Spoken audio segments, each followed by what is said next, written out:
চাকরি রক্ষার্থে অনেক সময় আমাদের অন্যায় করতে হয়।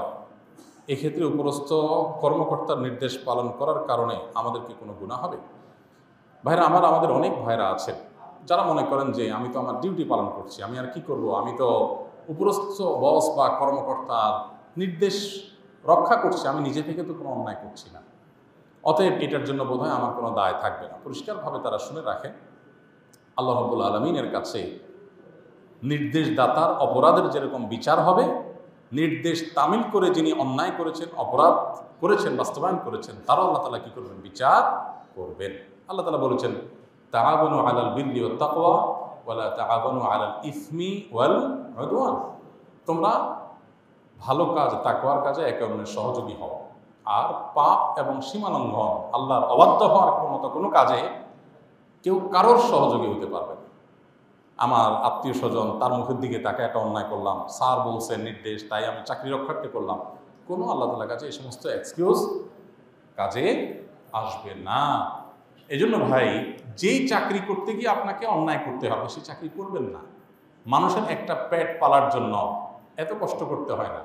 এই যে আল্লাহর পশু পাখি আছে, সাধারণ কুকুর শুকর আছে, গরু ছাগল আছে, হাঁস মোরগ আছে, এরাও এদের পেট দেখবেন পেলে ফেলে এদের পেটের ব্যবস্থা হয়ে যায়। এরা কোনো চাকরি করে না, ব্যবসা করে না, আল্লাহ তাআলা তাদেরকে না খাইয়ে মারে ফেলেন না, আল্লাহ তাআলা রিজিক দাতা। অতএব একজন ইমানদার সামান্য একটু পেট পালার জন্য, সামান্য একটু পয়সার জন্য তিনি কারোর অন্যায় নির্দেশ মানবেন বা পালন করবেন, এটা তার দ্বারা কখনো কল্পনাই করা যায় না। অনেক ভাইরা আছেন প্রবাসে, রেস্টুরেন্টে চাকরি করেন, তাদের মদ, শুকরের গোশত, এগুলো তাদের পরিবেশন করতে হয়, প্রস্তুত করতে হয়, রেডি করতে হয়, সার্ভ করতে হয়।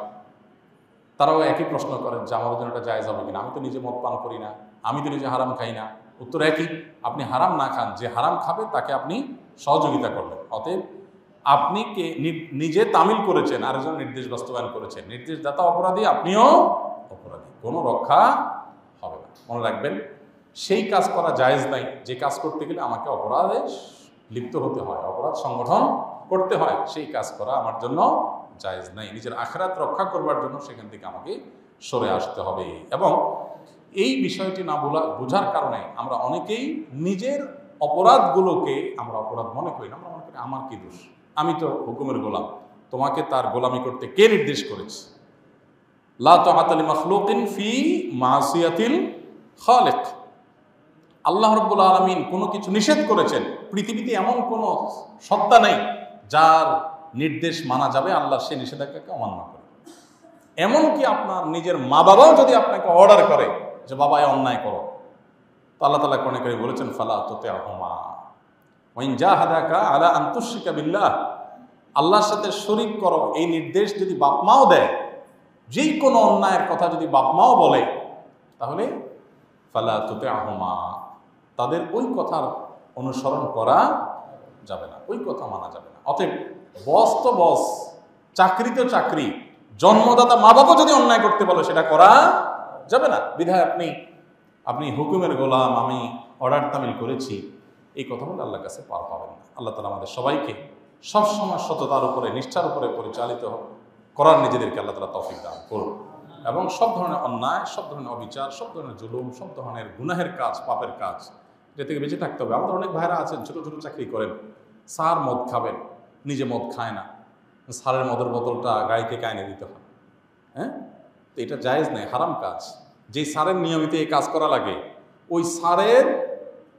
ওই স্যারের চাকরি ছেড়ে দিয়ে প্রয়োজনে রিক্সা চালাবেন, প্রয়োজনে অন্য কিছু করবেন। আমি জানি এই পৃথিবীটা বড় সংকীর্ণ হয়ে আসছে। আজকে এক ভাইয়ের একটা লম্বা চিঠি পড়লাম, দুঃখ করে লিখছেন যে আমি হেদায়েতের পথে আসছি বেশি দিন হয় নাই, এখন দেখি পায়ের তলায় মাটি নেই, সৎভাবে ব্যবসা করতে গেলে যান বাঁচে না এমন অবস্থা। কারণ সব অসৎ ব্যবসায়ী, এদের মধ্যে একজন সততার সাথে থাকতে গেলে তার জিনিসের দাম বেশি হয়, মানুষ বেশি দিয়ে কিনতে চায় না, নানামুখী বাধা আসে। ভাইরা আমার, পৃথিবীটা মুসলমানদের জন্য সংকীর্ণ। ওয়াদাকাত আলাইনাল আরদু বিমা রাহাবাত, যতদিন আসবে তত আমাদের জন্য পৃথিবীটা ছোট হয়ে আসবে। যেখানে যাব অন্যায়, অনাচার, এটা করা যাবে না, ওইটা করা যাবে না, এটা কিয়ামতের লক্ষণ। এই সময়গুলোতে কোনো রকম যান বাঁচিয়ে জীবনটা পার করে দিতে হবে, তারপর সততার সাথে কোনো প্রকার কম্প্রোমাইজ করা যাবে না। তো যেই স্যারের চাকরি করতে গিয়ে আমার নিয়মিত অন্যায় করতে হয়, একটা হলো যে কখনো কোনো কারণে হয়ে গেছে, ফেসে গেছি, ভিন্ন কথা, কিন্তু আমাকে এই কাজটাই করতে হয়, অন্যায় করতে হয়, তাহলে সেই কাজ আমার জন্য করা জায়েজ নাই। ইমানদার না খেয়ে থাকবে, তারপর অন্যায় করবে না। আল্লাহ আমাদের সেরকম ইমানদার হওয়ার তৌফিক দান করুন।